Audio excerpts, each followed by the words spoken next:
which is to say, if she couldn't substantiate a story, she didn't repeat it. Otherwise, she was only too happy to pass on the news. Her unofficial assistant, Mrs. Miranda Hagendauber, the widow of the former postmaster, relished the news, but she drew the line at character assassination. If people started dumping all over someone else, Mrs. Hagendauber usually calmed them down or plain shut them up. Harry, as Mary Minor was affectionately known, performed her tasks wonderfully well. Quite young for her position, Harry benefited from Miranda's wisdom.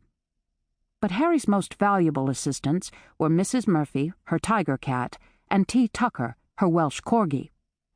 They wallowed in gossip. Not only did the goings-on of the humans transfix them, but so did the shenanigans of the animal community, reported by any dog accompanying its master into the post office. Whatever the dogs missed, Pewter found out next door. When she had something to tell, the round gray cat would run to the back door of the post office to spill it.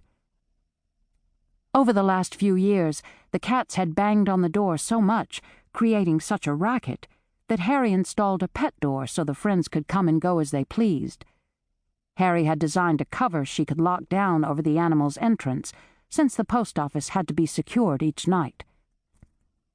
Not that there was much to steal from the Crozet post office: stamps, a few dollars. But Harry diligently obeyed the rules, as she was a federal employee, a fact that endlessly amused her. She loathed the federal government and barely tolerated the state government, considering it the refuge of the mediocre. Still, she drew a paycheck from that bloated government on the north side of the Potomac, so she tried to temper her opinions. Miranda Hagendauber, on the other hand, vividly remembered Franklin Delano Roosevelt, so her perception of government remained far more positive than Harry's. Just because Miranda remembered FDR did not mean, however, that she would reveal her age. On this late July day, the mimosas were crowned with the pink and gold halos of their fragile blossoms. The crepe myrtle and hydrangeas rioted throughout the town, splashes of purple and magenta here, white there. Not much else bloomed in the swelter of the dog days, which began on July 3rd and finished August 15th, so the color was appreciated. So far, less than 2 inches of rain had fallen that month. The viburnums drooped.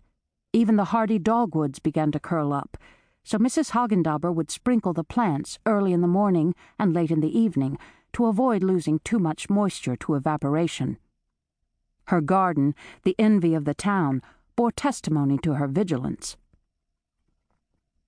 The mail sorted, the 2 women paused for their morning tea break.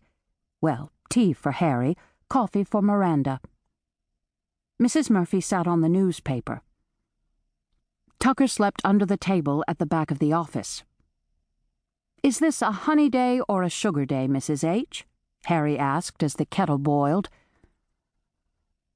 "A honey day," Miranda smiled. "I'm feeling naturally sweet." Harry rolled her eyes and twirled a big glob of honey off the stick in the brown crockery honey pot. She then removed the tea bag from her own drink, wrapping the string around it on the spoon to squeeze the last drops of strong tea into her cup. Her mug had a horse's tail for a handle, the rest of the cup representing the horse's body and head. Miranda's mug was white with block letters that read, "What part of no don't you understand?" "Mrs. Murphy, I'd like to read the paper." Miranda gently lifted the tiger cat's bottom and slid the paper out from underneath. This action was met with a furious grumble, ears swept back. "I don't stick my paws on your ear in, Miranda, besides which there's never anything in the paper worth reading." She thumped over to the little back door and walked outside.